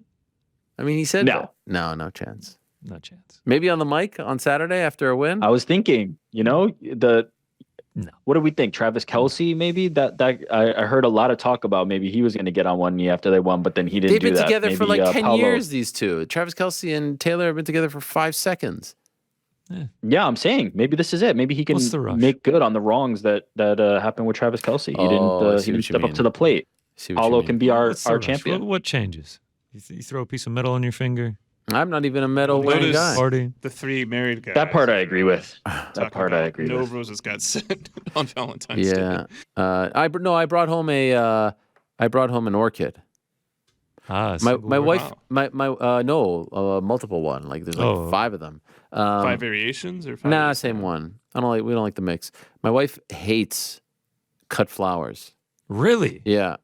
I actually enjoy cut flowers. Like if I'm just like walking around town and I'm about to go home and I see a florist, I'll be like, smells good. Just for yourself. Yeah, you don't get too many plants here in New York City. You might as well throw a couple flowers in a vase. Well, the orchids last longer. Maybe a mint plant, maybe some basil. Get some of that real plants Eucalyptus? here. Yeah, I mean, there's times I'm walking around, I'm like, is that a tree? I haven't seen a tree in 18 months. Yeah, I mean, you could get some nice plants. Yeah. Even at like Whole Foods or something, you could get a nice plant. Oh yeah, Whole Foods, Stop and Shop, dillweed, grocery stores. I mean, she just doesn't like them because she says they die in a couple of days, and that is true. She doesn't have a green thumb. But while they're there, I mean, they smell good.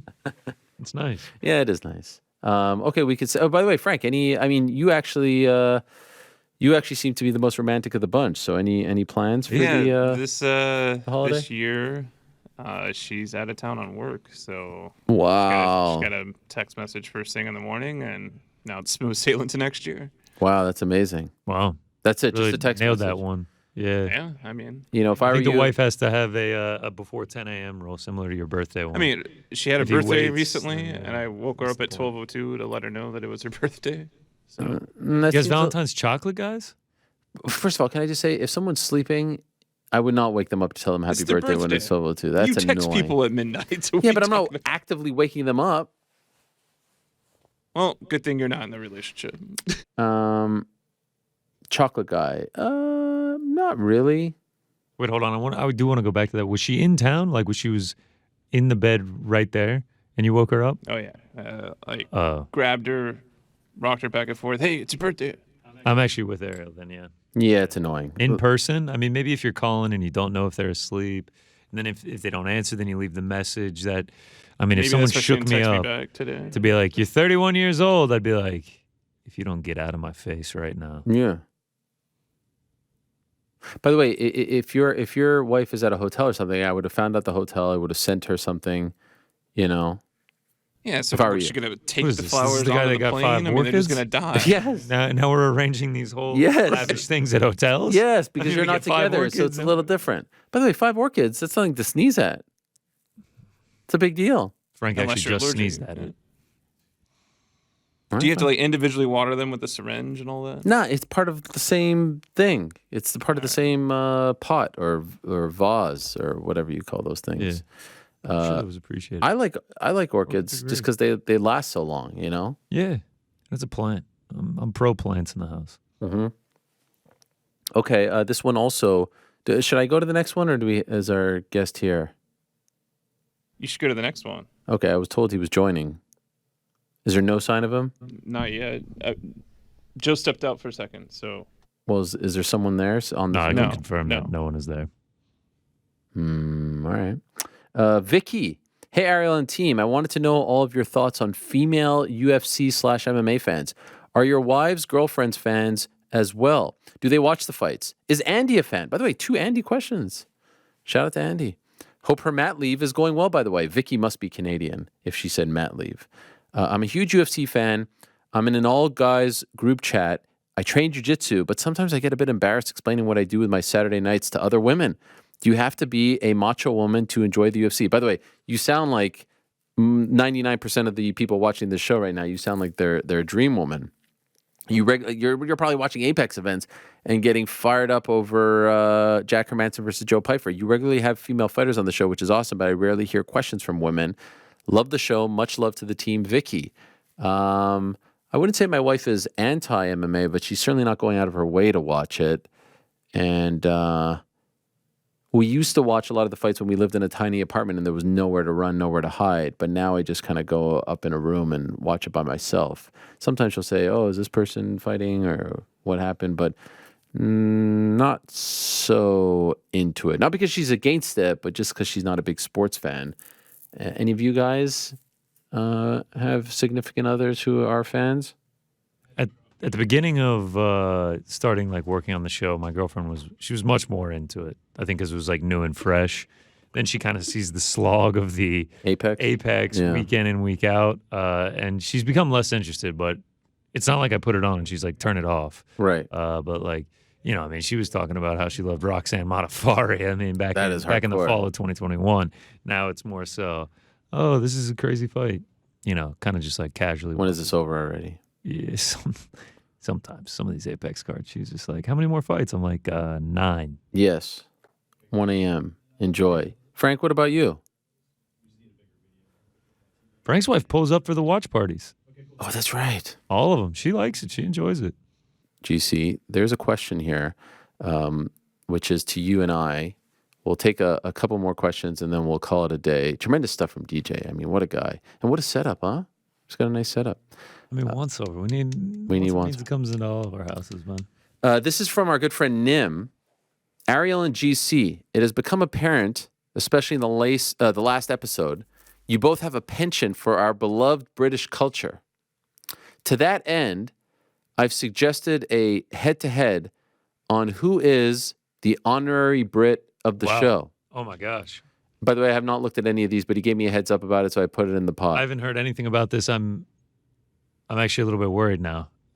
Your knowledge is great. You coming out and saying you've heard nothing about it lets me know that Frank tipped you off. No, actually, Nim hit me up. Just like, hey, can you just let Frank know that there's something that he needs to see from a DM? Wait, and then Frank was like, you went through the questions and then you got prepped. No, Frank was like, do you want to see it? And I was just like, no. He told me and Ariel did not want to see it. So I haven't seen anything. And it'll prove that because I don't think I'm going to ace this. I don't know what we're about to get here. All right, here it is. Please answer the questions. All right, you will take turns by the way. Answering the questions with Ariel going first. Wow, he's laying out all the I'm getting nervous. The rules here. Highest score wins. Yep. Frank has the answers. Is that accurate, Frank? That's correct. Okay, here it is. Man. Look how sweaty. I'm worried I'm going to embarrass myself. I can't embarrass myself in front of the British community. Okay, you ready? Please. Number 1. Who scored? And on my life, I didn't look any of these up. Which honestly, I'm kind of mad at myself. Now you're drawing attention. No, to the I actually feel like I should have. Look this up. I actually feel like I should have. It was very stupid not to. Who scored the first Liverpool goal in their incredible 2005 Champions League final comeback? Bonus question: who is the opponent? 2005. I can't even sit here and act like I know this. I'll go. Let's hear an answer from Ariel first. I'll go Steven Gerrard. And Connor, what do you got? Steven Gerrard as well. That'll be my. You can't say the same thing as me. I'm going tit for tat. What if you're right? Then we both knew it. And okay, tell us if we're right there. So the answer is Steven Gerrard. Hey! I looked up everything. Did you look it up? I looked up everything. No, I'm saying you looked. I swear. Nailed the 05. 05 champion. I mean, Steven Gerrard is the most famous. Okay, all right. Who did they play? But who did they play? Do I go first? I'll go first this time so I don't steal your answer. They played. I'm not looking. I think you should just be the first one to say the right answer. They played AC Milan. Bayern Munich. Wow, good job. He nailed it? It's AC Milan. Wow. Seriously. I pulled that out of my ass. Let's go. 2-1. Okay. 2-1. All right. That's you copied mine. That was a bonus. Okay, okay, by the way, how much is the bonus? Should this be first one to come out? So. The first okay, one yeah, all right. Moving on now. We'll do first one to come out. Okay, so let's just say it's 1-1. Fair? 1-1 fair, sure. All right. When going for a Nando's, what adjective is used in the commonly used British phrase, mate, fancy a blank Nando's, cheeky? Great call. Wow. Great call. Cheeky Nando's. There you go. Shout out to my friend Sandu, who always says cheeky Nando's. Would you have known that? I should. Do you get a bit of a benefit by being reading? able to read the Yeah, question. let me. Can we have Frank read these? Okay, I mean, it's right in front of me too, but fine, I won't look. Oh, wow. All right. Should I pull it up in front No, of no, you? no. I just, keep It feels like this isn't. no, go ahead. This needs to be Jeopardy. No, I'm looking here. Okay, all right. I may have deleted them. Frank. You know, All right, just continue. the next time I am laid to rest, call it Frank. Was there a first time you were laid to rest? No, but I always say, I want Frank to. Okay, what reality TV show do the participants often say, "Can I pull you over for a chat?" Hint: this reality TV show is linked to combat sports. Love Island. There we go. We are still 2-2 right now. Okay, that's Killed it. honestly, that's messed up. That's messed up. I was gonna say Love Island. If I'm being honest, I was gonna say Big Brother. So Let's go. yeah. Which one is it? We're going tit for tat here. This is a heavyweight bout right now, 2-2. Okay, number 4. British rap phenomenon Dave released a song named after a famous footballer. Name that song. Famous footballer. Dave. Famous footballer. Dave. Dave is with Central C on Sprinter. Famous footballer. Is it about Rio Ferdinand? Is it about Rio Ferdinand? That is incorrect. Fuck. Wow. What is it? What is it? What is it? Man. Beckham? Just name one footballer. Kylian Mbappe. It's Thiago Silva. I wouldn't have gotten. First of all, it's Tiago. Okay, Frank. All right. You know what? Chelsea Focus on great. giving the right answer. Brazil great. I really thought I knew something knowing Waitrose. Now I'm showing my ass here. 2-2. The That's the last Arnold one? Allen tiebreaker. Oh, that was the last one? Oh, the this is the Arnold last one. Let's go. Let's go. Okay, the Arnold Allen tiebreaker. He says this one will take longer, so skip if out of time. Not out of time. Rank these supermarkets in order of luxury: Sainsbury's, Tesco's, Lidl's, or Waitrose. Or Well, I mean, and Waitrose or. is one. Waitrose is one. Arnold Allen told us that. I'm gonna go Waitrose, Sainsbury's, Lidl's, Tesco's. I'm gonna go Waitrose, Lidl's, Yeah, I think you might be Sainsbury's, Tesco. I think you might be right. I think You're both wrong. Wow, really? It's Waitrose. Waitrose, Sainsbury, Tesco, Little. Wait, Tesco No, Lidl's. Wow. Yeah, Lidl's last. What's the meatball Molly double tiebreaker here? That's it. I guess we're on the same level. Wow. Wow, that's That was fun though. that was fun. I'd love to do that again. I mean, that was deep there. Wow. I guess I always thought because of Arnold Allen that Tesco's was really low rent. That's where I was Lidl's. thrown off. I was going with the theory that because I hadn't heard of Lidl's, that it was maybe a little more posh, to take a British term. Well, Is it Lidl? Isn't it Lidl or Lidl? I think What? it's Lidl. Lidl? That's what we're doing Yeah. here? Are we kidding? Yeah. I shop at Lidl. This is Yeah. ridiculous. I mean, we need a redo. That we need this. This needs to be reviewed. This was a board error. Of course, Who, I know me? Lidl. It's like a European Aldi. Who me? They're both from the same part, but yeah, they're akin. They're similar. Yeah. Oh, Aldi is European Frankie as with well. the botch. With the botch. Wow. Well, he botched every name in that game. Yeah. Shout out to Rough. Ninja. Wow. Guys, speaking of Frank, this from TJ. Don't know. Mysterious Frank, have you ever gotten recognized outside of the MMA hour in public? For the MMA hour? Just in general. Has anyone ever? People have generally recognized. No, not from the show. No. Even while standing next to Connor. Rick, are all of your opinions legit, yours, or do you just like playing devil's advocate? 100% legit. I would never put forth something that I did not believe. Can I turn up the volume on things a little bit? Play the game, sure, but nothing is from out of nowhere. I would never base an argument or put forth an opinion that did not have the kernel of truth that I did not believe. GC, what has been your biggest gambling win and loss? What was the bet? How much did you win, lose? Understandable if it's TMI. Biggest win was probably that Kansas National Championship back in New Orleans 2022 that I was at in person. That was plus 1,800 to win like 1,300. That was fantastic. Biggest loss? I don't know. I don't know my biggest loss, but one time I was on a pretty big heater in like 2017. The Columbus Blue Jackets were going to tie they were attempting to tie the NHL record for most wins in a row. I believe I have this correctly. They were playing the Washington Capitals. They were like -1-something favorites. So yeah, me and all my friends put a ridiculous amount on the Blue Jackets. I want to say in college, I put like $250 on them, which was a massive amount of money for me back then. We all got together. We were drinking beers. We were going to watch them either tie or break this record. I can't remember what it was. It was a great night. And the Blue Jackets lost 5-0. Damn, to who? Didn't score a single goal. To the Capitals. Yep. And that's why I have this theory of like, you want to see a record, stopped, like someone's about to break a record, let me bet on it, and it'll stop. I bet on the Knicks, and then the streak ended. That was you. Yeah, that was me. I mean, it always happens. Did you guys see that foul called on Jalen Brunson on Monday? I haven't watched the Knicks since the Lakers game. Rick, you saw it. Yes, I did. I did. One of the worst calls in the history of calls. In fact, they have now announced that they are protesting it, which never works. But this is no, not true. It has worked before, I know there was I one. imagine it will work in this scenario. You know why it's not going to work? If they were playing each other later in the year, they would have said, "All right, we'll tack on an extra 5 minutes of overtime." It's going to make it way too difficult to have them play a 5-minute game when they aren't scheduled to play each other the rest of the year. It's just going to. The seeding is so important, though, and they're in the thick of it. I think they will. They're going to fly in and play each other for 5 minutes? I think so. That would be insane. So. I suggested do it. Well, it was in Houston, but do it All-Star Saturday night. So much. There's a lot of attention around this ref now, so I think they will rectify things. They're going to sell tickets to this?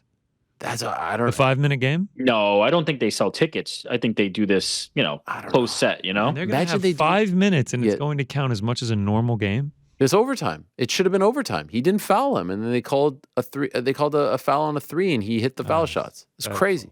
Bad call. You just move on with your life. I suggested call them up. They're playing in Orlando. Say, all right, you guys play All-Star Saturday night. Whoever wants to show up, Jalen's going to be there, whatever, and play the 5 minutes. How great would that be? Wait.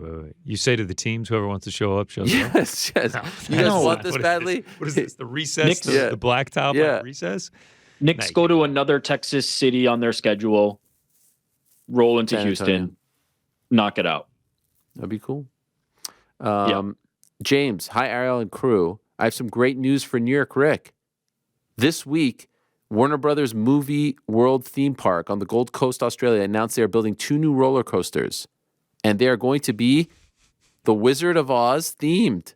When can we expect the Jackman's family to follow the Yellow Brick Road and visit? Hopefully there will be a Charlie Chaplin ride in future stages. and he included a link. Can we talk about how Charlie up Rick has been great. Since this? I mean, not only is he getting a theme park in Australia built for him, but then they also announced Wicked is coming out during the Super Bowl. Let's go, baby. It's just like W after W for the Wizard of Oz fam. It's turning up. It's turning up for me. Yeah, I'll be there. I don't know when. I don't know how, but I will be there. Guaranteed. Is there also an actual yellow brick road that you can follow? I mean, that'd be sick if the theme park had the little area with the yellow brick road. A lot of people on Twitter, supporting the cause here. Wizard of Oz heads out there. They're loving it. You've gotten a lot of feedback.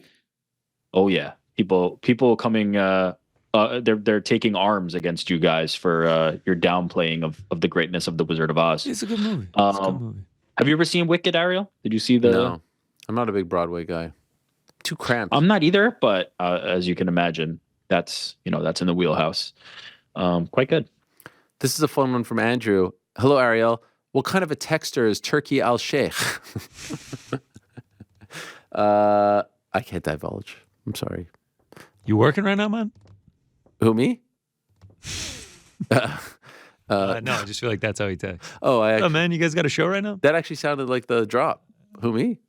Who, me? Is it not? It's you. Chris Kingsland. Ariel, whatever happened to Ariel and the Bad Girl? What happened to Ariel Meets? You're always looking for that exclusive breaking news headline, but is it time you break your own and announce the comeback of the most electrifying shows in sports entertainment? Bad Girl, she's very busy, and maybe we'll bring it back. Life gets in the way. I'm not sure. I think she was mad that I had Fabiano on the show, if I'm being honest. And that really kind of created the wedge because we've never done a show since. She doesn't seem like the kind of person to get mad about No, that. it was upsetting. It caused all kinds of problems, a lot of drama. I don't need to get into it. Ariel Meets, that was with TNT. Contract up with TNT. The WWE deal is coming up with TNT. We'll see. Might come back somewhere else. But right now, I mean, Ariel Meets was just the name of the thing, which I love doing. But I've done the sit downs, and I guess we could call them Ariel Meets.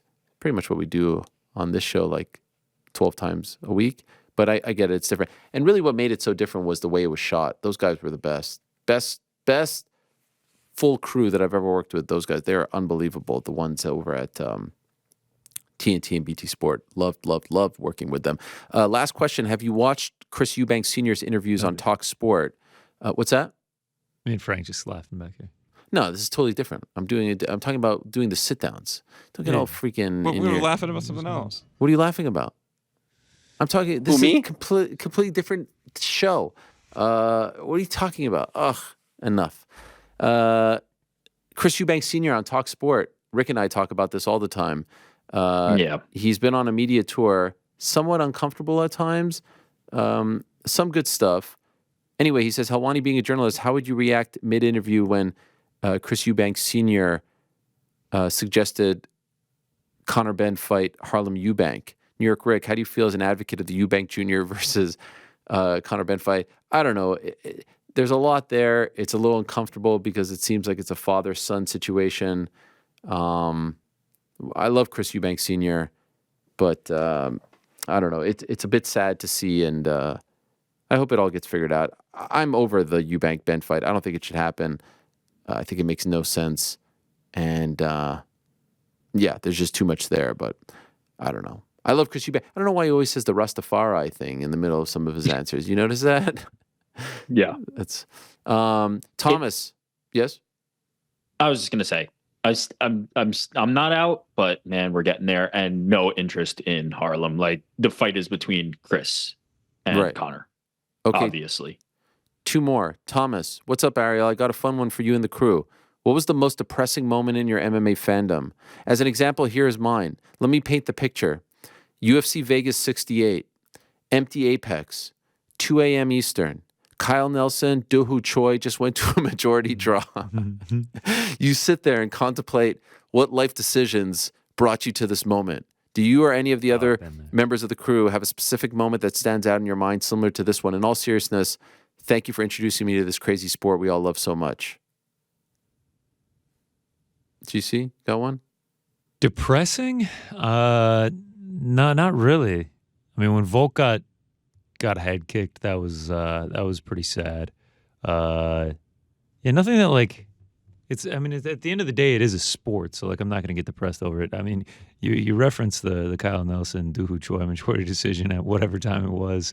I think it was an Apex card last year, and Kai Kara France main evented against Amir Albazi, and he lost a split decision. You know, I'm a Kai Kara France fan, and I think I lost like 11 units that card. I just kind of sat on my couch in silence for a while afterward. I was like, man, it's a tough one. Stuff's come back from.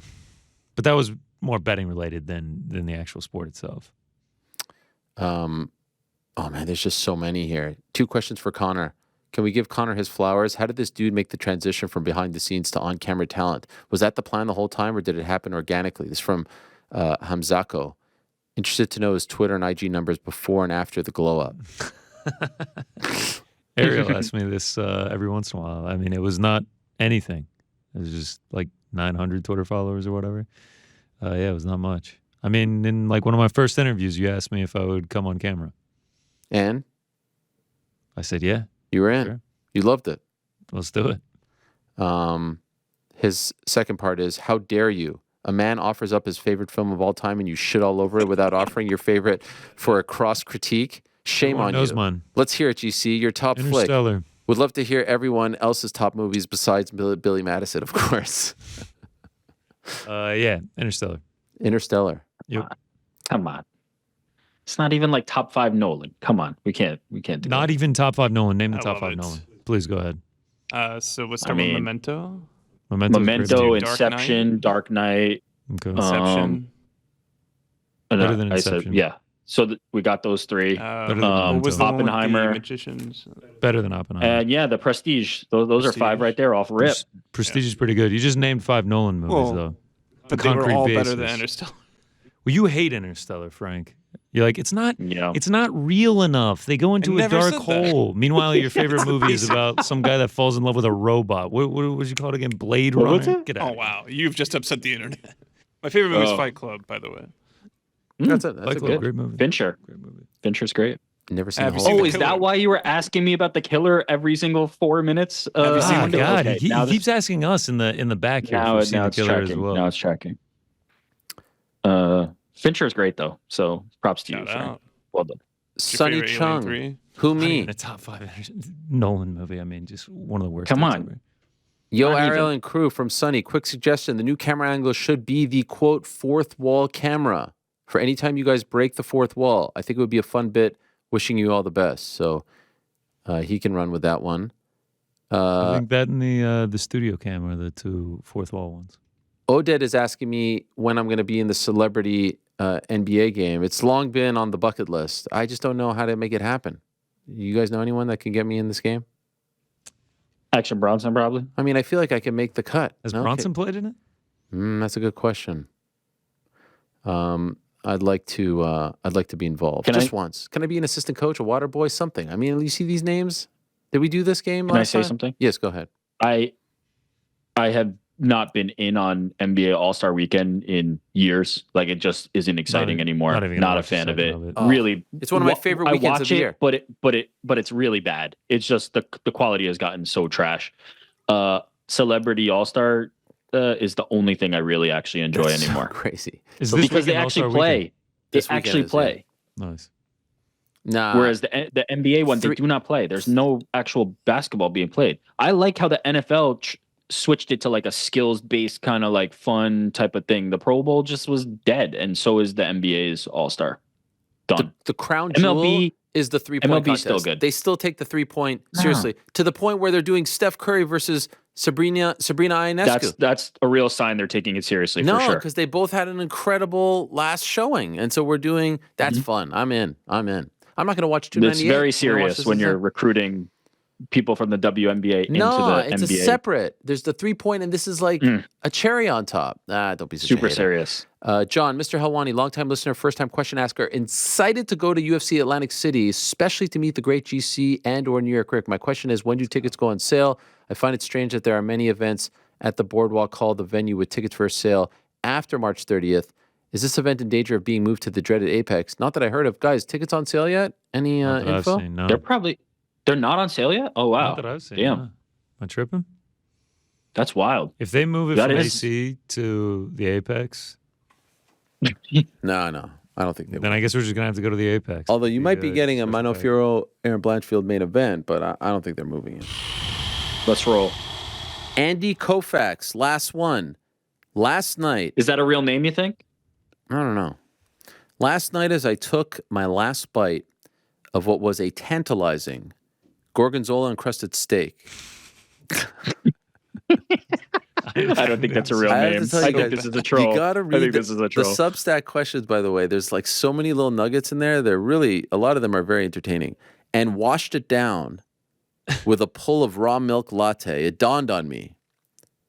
The biggest storyline of 298 is concerning Volk's newly acquired. To go from that to an actual Yeah, but- serious point is ridiculous. Failability. No, I don't think this is going to be a serious question. Due to his devastating KO, honestly, I didn't read past the opener because the opener was so great that I just All let right, this keep guy going, say. keep going. Due to his failability, Volk's newly acquired failability due to his devastating KO loss to Islam. But I'm of the opinion, the fact that this psychopath was sucking down Foster's every night like it was prime and agreed to fight the number one pound for pound on 10 days' notice up a weight class in the Middle East is a plus for him in this Illia fight, regardless of how the last one ended. Thoughts? I think the whole Volk drinking thing has been a bit to go overestimated. with sucking down Foster's as well. You've definitely just angered the entire Australian Yeah. population. When I even hinted at Foster's, they let me know. It's VB long necks or nothing. I can't even remember what else he said. I'm not gonna lie. I was gorgonzola encrusted steak, the raw milk latte, and then the Foster's. After that, everything else was just white. It's the perfect way to end today's show. The last stop before 298. This is what I keep saying all week. We will get the answer to this question on Sunday night. On Monday, the next time we're sitting here, and when you guys are doing the watch party on Sunday or Saturday, and everyone go check that out on the channel as well, you will get to answer that question, and we will get to answer the question. Because we can sit here on Monday and say, you know what? He slipped. He was out of shape. He wasn't ready. His timing was off, blah, blah, blah. But look at how good he did against the upstart Illia Topuria. And he's back, and he's the man. And then the question is going to be, who the hell does he fight? You know, because there's no one really available other than Josh Emmett. He's beaten all the guys, right? He'll be in the spot that Max has been in, right? Like there's a reality where it's like, all of a sudden the division looks way different and you have to seek different things. I will say though. No, but I'm saying if he wins. I'm saying if he wins. If Volk wins. If Volk wins. If Volk wins, we could sit here on Monday and say all the talk about this changed him. He's going to regret it. It ruined his career, the course of his career, all that was all BS. He's the man. And not only is he the man, he has almost legitimately cleaned out 145. There's go to very 55. Few. I'm just saying. Or it could be, holy shit, that did change him. He looked off, the light switch, all that stuff. And that's the beauty of this fight. That's why I love this fight so much. We're going to get the answer. And on Monday, we'll be able to talk about it.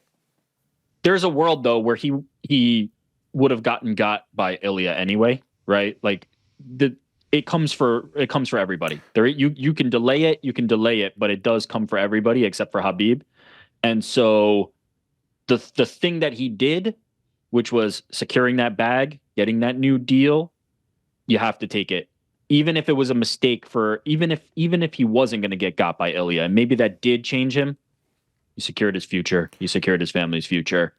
You have to take that because you're going to get got eventually. And so he got by Islam. That's fine. And maybe he'll get got by Illia, but I think it's the right call no matter what. I think he can hold his head high and took the shot no matter what. And we'll see the outcome. All right. I looked briefly on Twitter just as we were wrapping up here. There was a shooting at the parade. Yeah. Yeah, man. Ugh. Death? Yeah, at least one. Jeez Louise. This happened at the Toronto Raptors parade in 2019, if you recall, but there were no deaths. Do they know why? They don't know if it was like a dispute and they started shooting or if it was like a planned style thing. And did it happen at the end, in the middle, at the beginning? The end. The end. Yeah. Awful. Awful. Well, I'm really sad to see that. That is awful. And that's a bummer. I just opened on my Twitter right now and I saw that pop up. I was like, what the hell? That is awful. Our hearts go out to all those who are affected, and hopefully there aren't too many who are, but that is just horrendous. It's a parade. This should be fun. This should be celebratory. Damn, that is horrible. All right, guys. Appreciate you all very much. A fun day on the program. And goodbye, Rick. God bless. And I hope that you have a lovely Valentine's Day if you are choosing to acknowledge it in any way, shape, or form. If you're not, then that's okay. And we'll be back on Monday to talk about what should be a very fun weekend in the world of mixed martial arts. Frank, anything else from you? Or are you good? You got to get home to send your wife those flowers. Yeah. Well, fortunately, she's further on another time zone, so I still have time. Where is she? Arizona. Okay. Love Arizona. Shout out. Yeah. My TV wasn't working. My DirecTV. I'm probably one of the last people left on the planet who has DirecTV. Possibly. I feel like in 10 years, DirecTV is not going to be a thing anymore. Yeah, my parents still have it. Anyway, it wasn't working, and I tried everything. Restart. Because of the storm? Or what? Nah, it's been like 10 days. But I don't watch it all the time. But because I know NBA All-Star Weekend, I need my cable, you know? I had to watch the Super Bowl on Paramount Plus, and it was all laggy and stuff. It was annoying. Anyway, booked the guy to come. Explained to my wife how to turn it on. She has no idea how to turn it on. You know what happened? the thing was Someone unplugged. unplugged Yeah, it was unplugged. The box itself, or was the I don't know. satellite She said it unplugged? was unplugged, and he took 2 seconds and plugged it back in. Like, wow, thank God I wasn't there. But I'm happy to get my cable back. And I'm happy 298 is this weekend. And I'm happy maybe on Monday we can also talk about the UFC 300 main event. Final prediction. What is it going to be, GC? What do you say? What do you say? Final prediction. Easy DDP. Yeah. I'm going to be wrong on it. And I'll be happy. Yeah, I'll be cool with that. I'll be cool with it too. I kind of just want it at this point. Whatever it is, it is. It's a great fight. Que sera, sera. Thank you to all our guests. Thanks to everyone who sent in questions. Appreciate you all so very much. Sorry we couldn't get to all of them. Thanks to them. Thanks to you. Back on Monday. Same time, place, television. Peace. Ready.